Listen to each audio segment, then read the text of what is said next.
Welcome to the Small Caps on this Tuesday afternoon. I'm Nadine Blaney. Well, today, Steve Johnson from Forager Funds Management gives us his take on three small caps.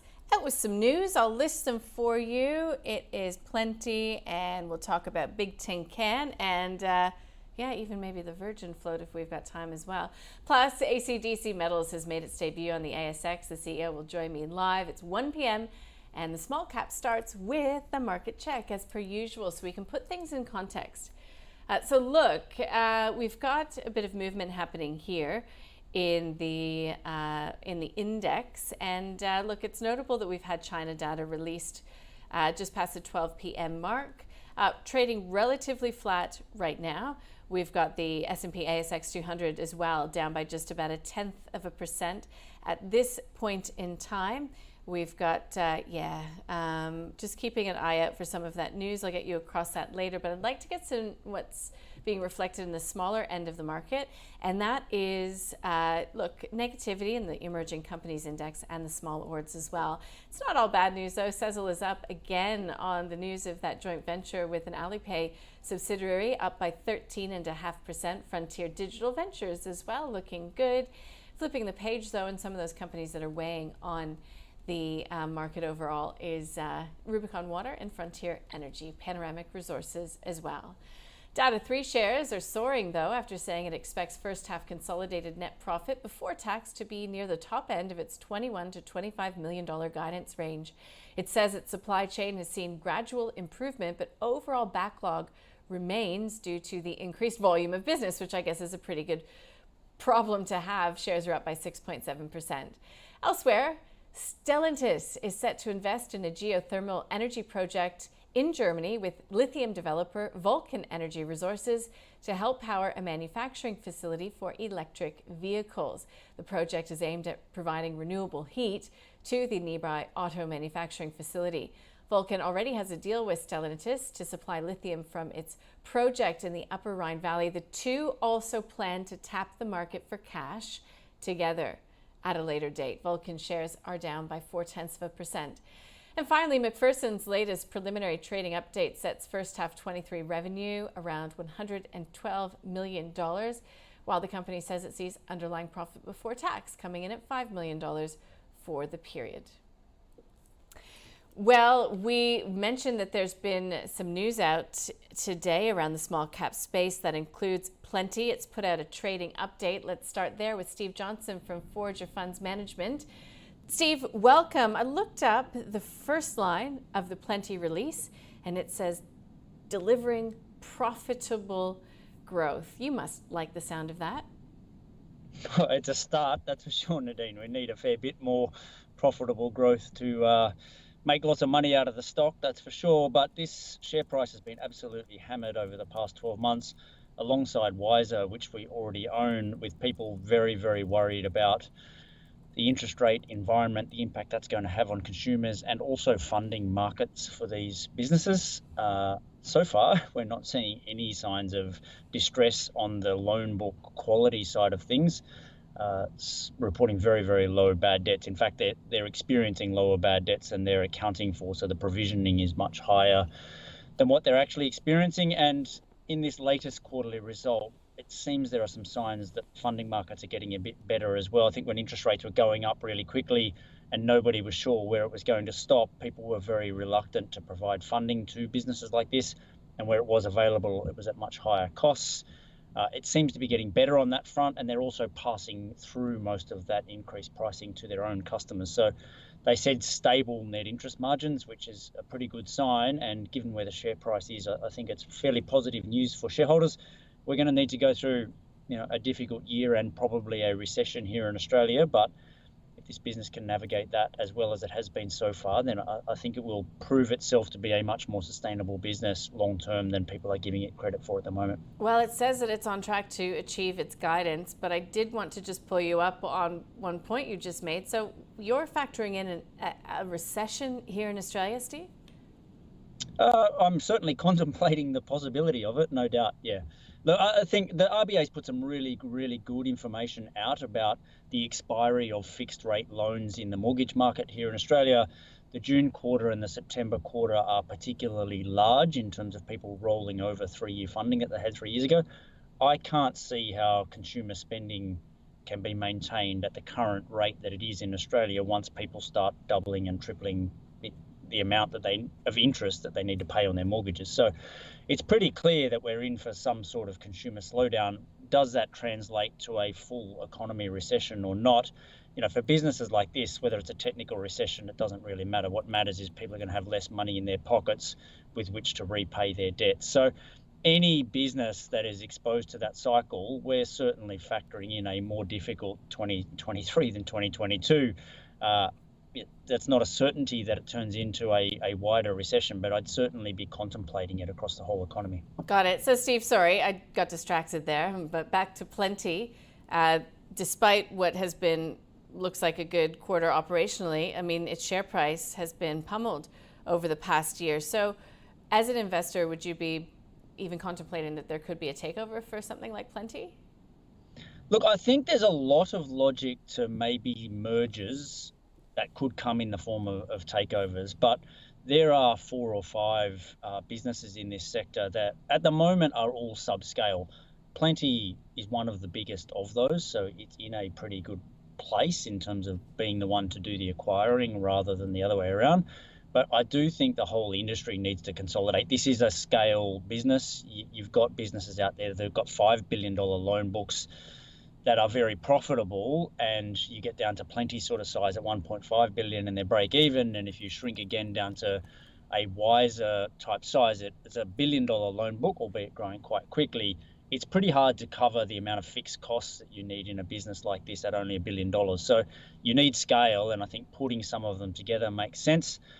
Plenti in particular has a really tightly held register, and it's actually very difficult for us to buy shares in the company because they do not trade very regularly. So, and in a lot of takeover situations, this is the case in small cap land. Just because it's trading at 50 cents doesn't mean that's what the majority of investors in the company think it's worth. So I think it would be very hard to pry it off people at these sorts of prices, but you never know. And I think the logic for everyone of maybe some script-based mergers where the shareholders of all of these companies end up owning shares in something much bigger makes a lot of sense to me, and it's something I've been pushing to the companies and their advisors for the best part of 18 months now.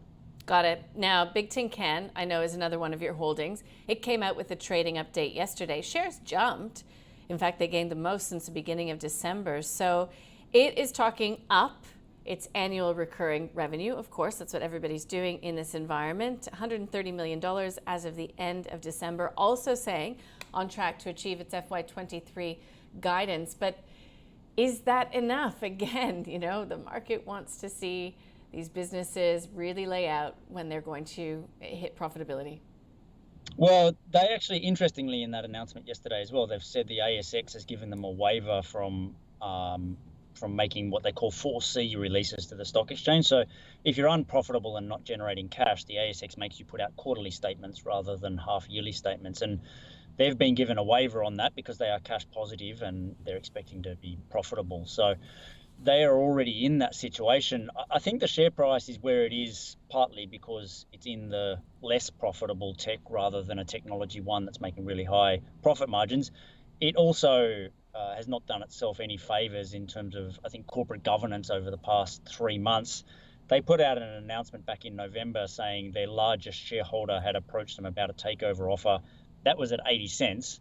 The share price jumped up, and then they turned around 2 weeks later and said, actually, we're going to issue new shares to the market at 60 cents a share to do some acquisitions. And that whole sequence of events just looks quite bizarre to the wider market. Even for me, there's a bit more information about these acquisitions and what they're trying to do with them, and that they will be doing that over the next couple of months. It might make a bit more sense, but I don't like the idea of them issuing shares at 60 cents, and we've made that really clear to them. So I think there's been this sequence of events that's really put a governance cloud over the company and made it, I think, for a lot of people, something they'd rather watch than buy now. And yesterday's trading update is not going to change that. They probably have 6 to 12 months, I'd say, of delivering good results, getting themselves into a meaningfully profitable position. And then the market will start to take more notice. And look, they're very clear here that the logical purchaser of this business is one of the big tech companies in the world. They do sales enablement software. It fits really, really nicely with a Salesforce or a Microsoft or one of those large companies.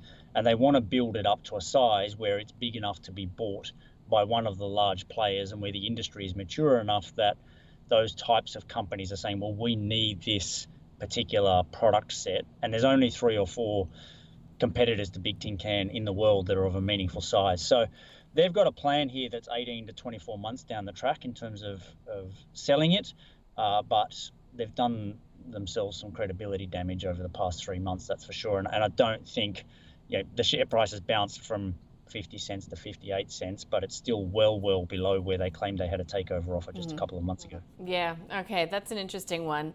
It matters, management really matters, and execution of some of these strategies. Okay, so when we talk execution, let's not look past the news that Virgin Australia is likely being readied for an IPO. Would you be buying, Steve? Well, we own Qantas, so I was quoted in the Fin Review today talking about the airline sector.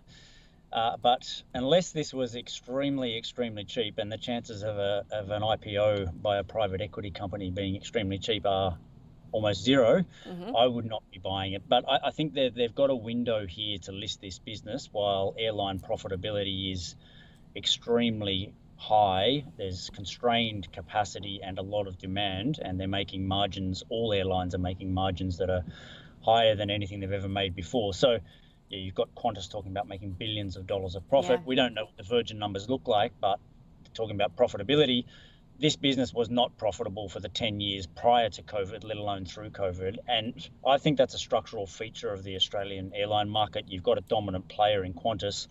I don't think they let anyone else build a substantially profitable business here. So I wouldn't be fooled by 1 year's profitability and a private equity IPO into piling into this one. Okay, final question, just quickly.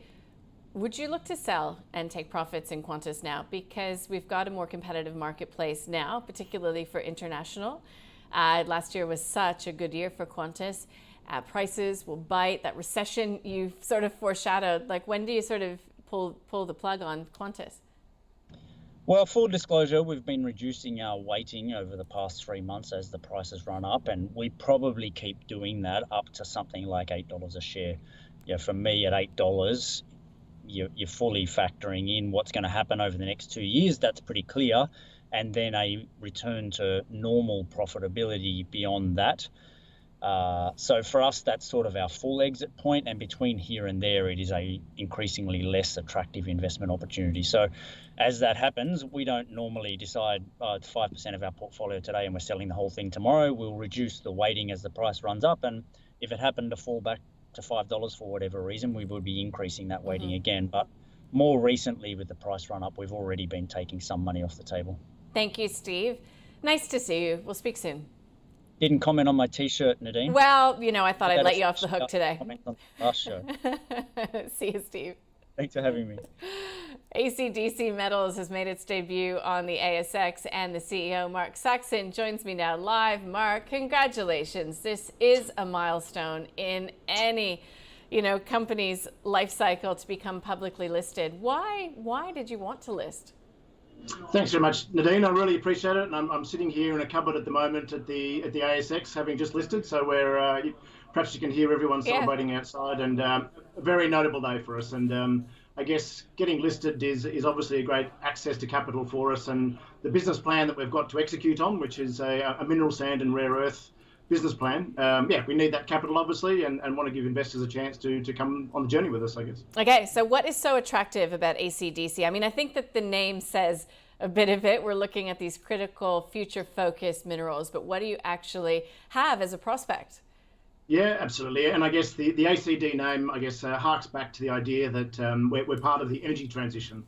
So the ability to transport energy from one place to another is dependent on a high bunch of emerging technologies, batteries, rare earth magnets, a whole bunch of electrification areas in renewable technologies. We're keen to be part of that. And so the ACDC name is part of that new generation. So in Western Victoria, we own a range of mineral sand projects, which include rare earth elements, rare earth metals. And in parallel with that, we've also partnered with a Canadian company called Medallion Resources and acquired some technology to apply here in Australia that allows us, I guess, to maximise the value of the rare earths that are sitting in those mineral sand deposits. So we have a technology to take the rare earths, I guess, from a low value product sitting in the mineral sands to a very high value product that becomes market ready to be selling into the rare earth magnet industry, which is one of these, very, very high growth industries that's coming through the energy transition. Yeah, well, I suppose that is the integrated business model that was being talked about in the prospectus. A lot of these companies at this phase of their existence, to small cap investors, the management team, the board is so important. Like, where does the experience in bringing this type of a project to fruition, and particularly if you're looking at an integrated business model, like how come we as investors trust that you're going to be making the right decisions with our money? Sure. Great question. And I suppose two of the key people would include myself and a fellow by the name of Andrew Shearer. Andrew has recently taken a company called ACDC Metals from a very low market cap up to almost $800 million at the peak of the market. So he's had a great success. For myself, I've had about 12 or 13 years in the rare earth industry. And in fact, my previous role was as CEO of Medallion Resources, which is the source of the technology that we're applying here in Australia. So I've been developing that technology over the last few years, and my team out of Canada essentially is supporting us as we move ahead. And so we can really jump ahead, and we're able to move very quickly in this marketplace. And it's a fast-moving market, and so we had to build a company that could move just as fast as the customer demands. Right. So I know that today is a milestone. I'm presuming you've just held off on having the celebratory drinks, at least, until you leave the ASX building in a meaningful way, at least. What happens tomorrow? Like, what is next on the list? You've raised this capital, $8 million. What are you going to do with it? What is top of your priority list? Sure, absolutely. And I guess, we can look backwards at the last few months, and with the pre-IPO funding, we were able to begin drilling. And I guess the exploration projects that we have in Western Victoria, very easy to access, open cropping land and farming land. So we're able to drill that very easily. So I've already started that process. As we look ahead, so as soon as we move, I guess in about a week's time, we'll be starting drilling again. And that really creates the next month of news flow, the next 6 months of news flow for us. The projects we've got have got very significant amounts of historic drilling, so we know where to go. And to drill out what we hope will be very substantial JORC compliant resources over the next 6 months. In parallel, we're also, taking ownership of the monazite process that we're using to extract the rare earths. And we'll be modifying the process for local conditions and then starting to look at places to operate. And so that's really the next sort of 6 to 12 months for us, and moving into scoping and pre-feasibility over that sort of short to medium term. All right, well, you've got your work cut out for you from now, but thanks for taking the time to speak with us today. And nice of the ASX to give you that closet. Okay, thanks a lot, Nadine. See ya. Mark Saxon there, the CEO of ACDC Metals, which is making its stock market debut. That is the Small Caps for today. Thanks for watching. I'm Nadine Blaney. Stay with us. More news and views coming right up.